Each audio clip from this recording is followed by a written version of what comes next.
Hello and welcome to this video where the situation with southern pine beetle on Long Island is absolutely getting absolutely devastating.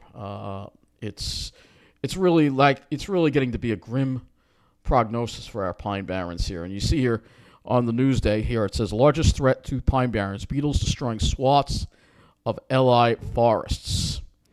So. And you can also see here in the top, Hochul refused to recognize an Indian and a Native American tribe. Unbelievable. You can also see here driving on Fire Island may change because they want to allow more vehicles to use Fire Island in the off season, which I'm totally against. All right, but we're here, and there's so many things going on. You know, we have the clean slate law. We have so many things going on in New York that are just so bad right now. But this really is the one that breaks my heart, and we're going to get into it right now. So, if you haven't been paying attention, much of the pine barrens, a lot of them have been destroyed by the southern pine beetle. We'll just show you one example here, or this area right here, which is, for this image here is from 2016 in Hampton Bays. This was 2018, all right? See all the pine trees here? You can see it used to be full of pines here. Right? It used to be pine barrens. You can start to see a little bit of a beginning of southern pine beetle right here, even in 2018. The DEC didn't act soon enough. So because the DEC didn't act soon enough, this is what wound up happening to that area. Now all you see are dead pine trees. All right, that's it. That's all you see are dead pine trees. All right, I know some of these images aren't in order, but this is what happened to that area in Hampton Bays. So we're seeing massive destruction of the pine barrens as we know it. So let's go to the article. So it says here, southern pine beetles destroying swaths of Long Island forests, largest threat to Suffolk preserved land. And just to give you an example before I start reading the article, these are some aerial views from the article here. They're going to probably show up in the article as well. I had to go to the library and copy it. This is by Brookhaven Labs. You see all the green. These are pines that aren't dead. All the brown, all these dark reddish color, those are trees that are already dead. Look at how many have been killed. All right, and then we have active infestations at the fringes of this. So there's not enough being done. The article isn't really going to talk about the fact that not enough's being done, but it's a really grim prognosis for our pine barrens. And if there's any reason why I'm going to shut up and go live in New Jersey, this is going to be it. So here we go. And there is a video, too, which I'm not going to play. I can't play that. But it says there's been hundreds of thousands of trees killed. The Pine Barrens region has seen devastating effects over the past decade. And another one of their headlines was, there's been hundreds of thousands of trees killed there, in a quote. All right, so it says here, many of the once green pine trees along roadways in Suffolk County have turned yellow and orange, evidence that they are dying. They're victims of the southern pine beetle, an invasive insect no larger than a grain of rice, that ecologists say currently is the biggest threat to Long Island's pine barrens. Forestry experts say they have seen an increase in southern pine beetle activity, particularly over the past 2 years, fueled by warmer winters, a drought in 2022, and dense woodlands where trees compete for water, sunlight, and nutrients. The beetle population and infestation is severe enough level where they are starting to grow in an exponential way, and it is more noticeable, said Nathan Hudson, Southern Pine Beetle Program Coordinator for the State Department of Environmental Conservation. It has done that this summer, especially on the South Fork. There has been an increase in the number of Long Island pine barren trees killed by southern pine beetle. State officials are trying to control the spread and save the forests that remain by conducting surveillance and removing dead and sick trees. But they're not doing it quick enough. They are not doing it quick enough. You saw in my hike that I took, my walk that I took by Fireman's Park in Brookhaven, that they are not acting quick enough. And, I don't care how much cutting they do. They need fire. We need fire now. All right? If, you know what? It gets to the point, I'm going to go on reading this article, but it gets to the point where, and I've already said to the DEC, and they've blown it off, you guys have no idea what you're doing. You need to get New Jersey in here. I'm sure that the state of New Jersey would come and help us. Their forestry service would come and help us do some controlled burns to get things under control. All right? But Hochul would never allow that. Sometimes I think she actually wants the pine barrens gone. Some experts believe the southern pine beetle could change the composition of the pine barrens over time, and it is. This image here is from Napeague. All right, so it talks about the parks that are getting hit the hardest. Napeague State Park in East Hampton, South Haven County Park in Yaphank, and we've hiked there, and the lands around Brookhaven National Lab in Upton are just some of the places the beetles have infested, killing countless trees over the last year, mostly pitch pines as well as white pines. So it's not just they attack all the pines. Southern pine beetles have destroyed 5,000 acres since discovered on Long Island. 5,000 acres have been destroyed already in 2014. I think that's already under the amount. I think it's more than that, including at Henry's Hollow State Pine Barrens Forest, which is, again, where we looked in the beginning of the video. It was around that area. Since it appeared on Long Island in 2014, the beetle has destroyed approximately 5,000 acres, including an estimated 800 this year, according to the DEC. It has cut swaths through an ecosystem that is home to dozens of animals and pets and plants, including endangered species. Large portions of the pine barrens have been set aside to preserve clean drinking water. The beetle, Dendrochthonus frontalis, is native to the southeastern United States, but has been moving north, likely due to the warmer winters. Ecologists in New Jersey, which has a Pinelands National Reserve that tops 1 million acres, have been battling it for more than 20 years. And they've been doing a great job doing it. Somehow they've been able to battle it and be pretty successful. Well, we are not. And there's a reason why that's happening, as I explained to you. So while the beetle has also been spotted in Nassau County, experts said that it is less of a threat because there are no large pitch pine forests. Well, that's actually wrong. There are actually pitch pine forests in Bethpage State Park, and there's been some evidence of the beetle there as well. So that's wrong right there. Adult beetles burrow into, I wouldn't say large, but it has the potential to wipe out all the pitch pines in the park. Adult beetles burrow into trees, entering through cracks in the bark. They dig tunnels into the tree trunks and leave eggs in their path. If the infestation is large enough, the tree will not be able to get the water and nutrients it needs to survive. Healthy trees are able to use the resin they secrete to battle the beetles, but can be overwhelmed by thousands of them. They can move and cross an entire forest in a single growing season, and yeah, we've seen that. The state has been using different management techniques, including thinning some of the forests and controlled burns. In an effort to slow the beetles' damage, since 2015, the DEC has cut down an estimated 37,000 infested pitch pine trees on Long Island. So it is a lot. 37,000 is a lot, but they're not doing the controlled burns, and that's the big problem here. Removing dead and sick trees gives new trees a better chance of survival.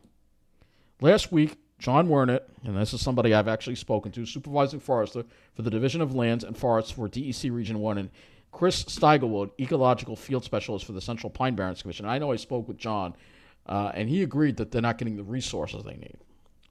I walked through a portion of Henry Hollow State Forest in East Quogue where infested and unhealthy trees were cut down 9 years ago. Here's the problem. We're supposed to be in the Pine Barrens. Look at all the oaks that are there, all right? This is because there hasn't been fire. Fire is a regular part of the Pine Barrens, but we've been suppressing fires on Long Island, and we haven't been doing enough controlled burns, so the pines are literally getting forced out of Long Island. Kind of sounds familiar, doesn't it?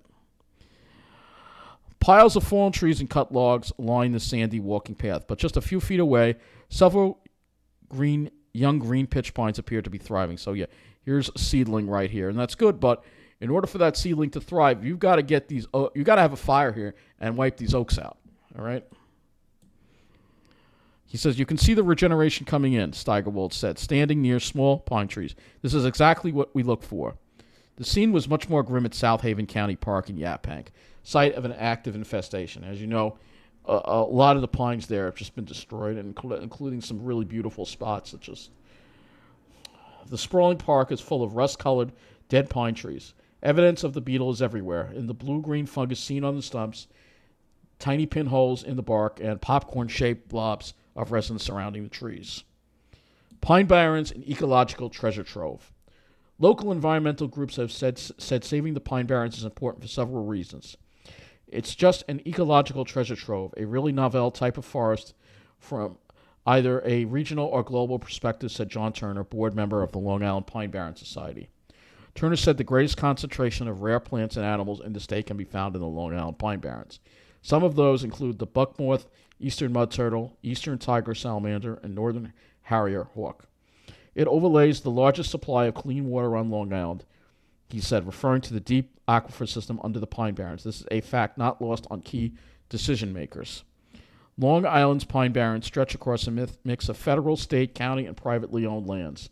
In 1993, the Long Island Pine Barrens Protection Act created the 100,000-acre plus Central Pine Barrens region, which includes parts of Brookhaven, Riverhead, and Southampton. More than half of that region is set aside for preservation. And here's an image again of Brookhaven. You can see all the dead and dying pine trees there. This image really, this I think is the tracks. I don't know. I think this is the power right of way, and this is looking north. So this was the power right of way looking north, and you can see, I think Brookhaven State Park would be up here. I mean, Brookhaven Star Park could go. The Robert Cushman Murphy area could go. I mean, the most serious threat to that preservation arrived in the fall of 2014 when the southern pine beetle was discovered in the Wertheim National Wildlife Refuge in Shirley. Yes, back then, that's when they should have acted, but they took their time, and now it's out of control. Anyway, get back to the article. Since that time, the DEC has conducted surveillance on the ground and in the air to track the beetle's path. That helps guide where the state can focus its efforts to suppress the infestation. These beetles are so successful because they release pheromones, Werner said. It's pretty much the dinner bell that brings all the beetles in. When you cut down those trees, you disrupt those pheromones.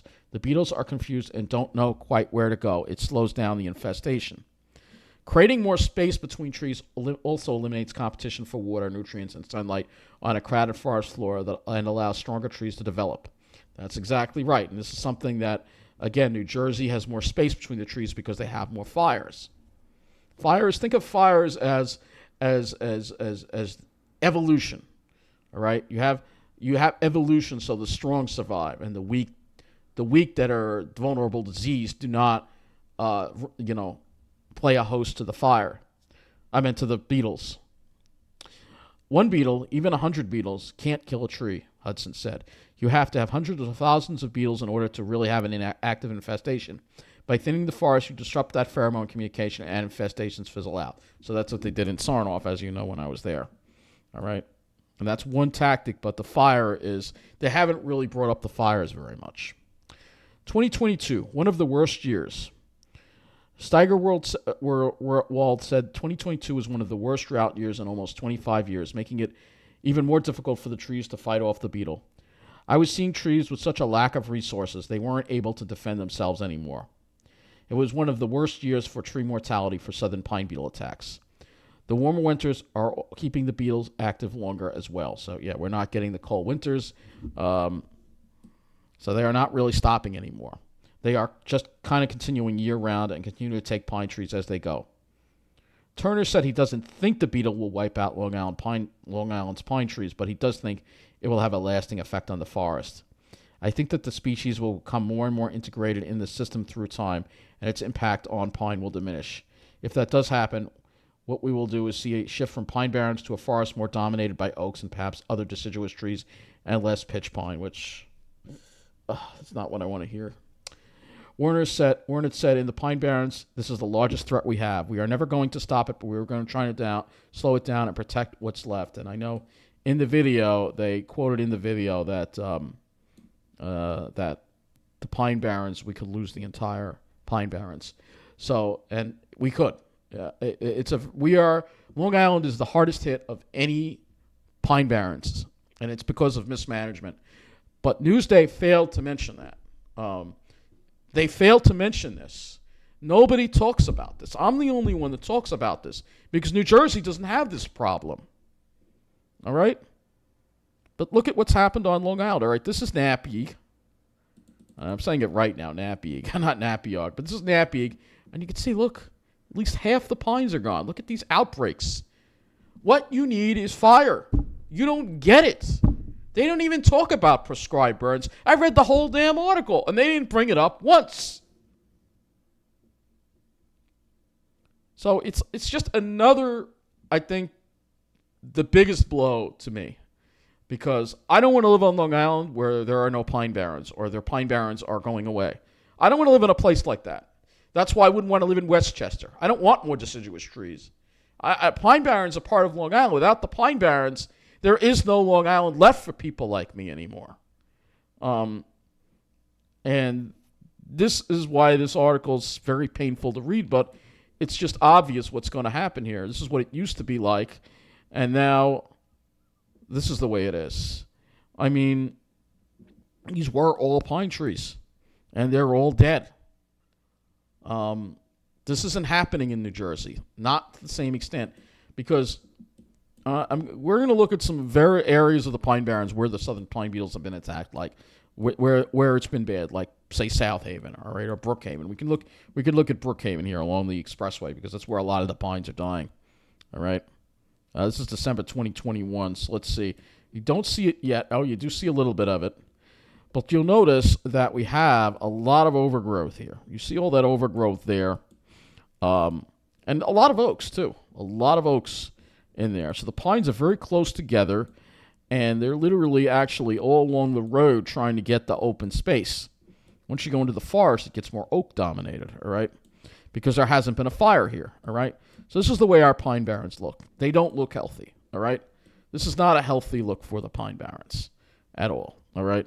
And yeah, it looks piney, but when you think about all the oaks that are there are too many oaks, all right?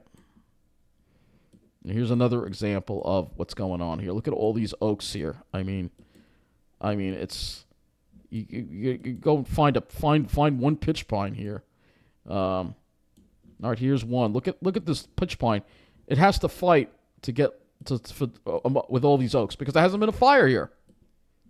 All right, now let's go to New Jersey because New Jersey is completely different. So if we go to Ocean County, New Jersey, and we go to let's go along Pinewall Keswick Road here.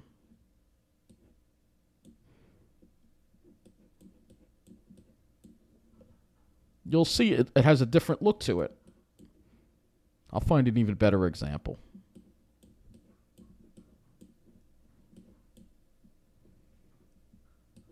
Let's go a little further up the road here.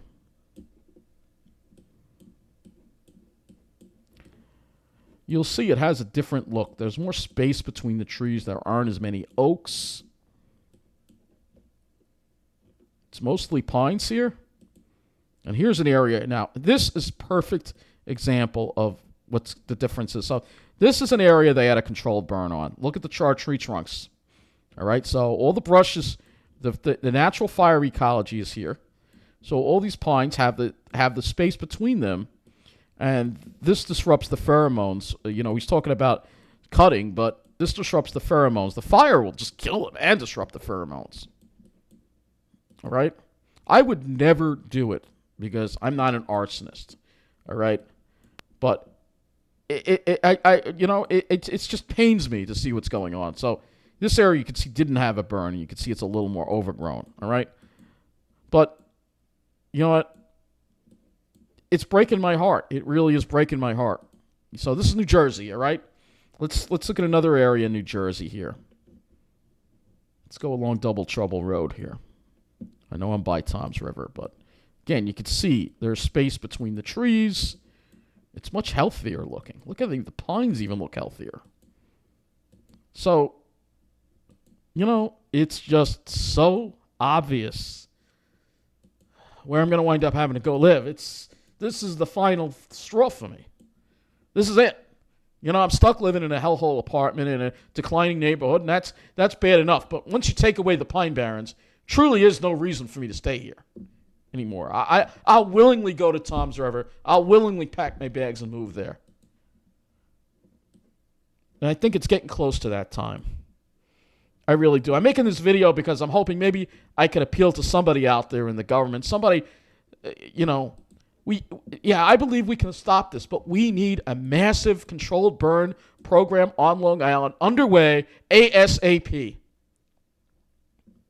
All right? And the governor needs to come in, and people need to pressure the governor of New York State, Governor Kathy Hochul, who I might write a letter to, saying you need to provide the funding for this. And it's going to cost some money. We need a forest fires. We don't even have, let me Google something for you. New York Forest Service. I don't even think we have a New York Forest Service. We have forests, but we don't have a New York Forest Service. But look at what happens when I type in New Jersey. New Jersey has a Forest Service. All right? And they do controlled burns. You can see State Forest Action Plan. Look at how much better this is. Look at that. Phil Murphy is spending money to restore 10,000 acres because Phil Murphy cares about the Pine Barrens. The people in New Jersey care about the Pine Barrens on both sides of the aisle. But in New York, they just don't give a damn. It's an afterthought. And I just know my time here is running out. It's running out. You're going to hear me cry. You can't see me, but I know it's running out. This is the only home I've ever known, but man, it just doesn't look like home anymore. The only areas that are doing well are the enclaves full of snobs that I have nothing in common with.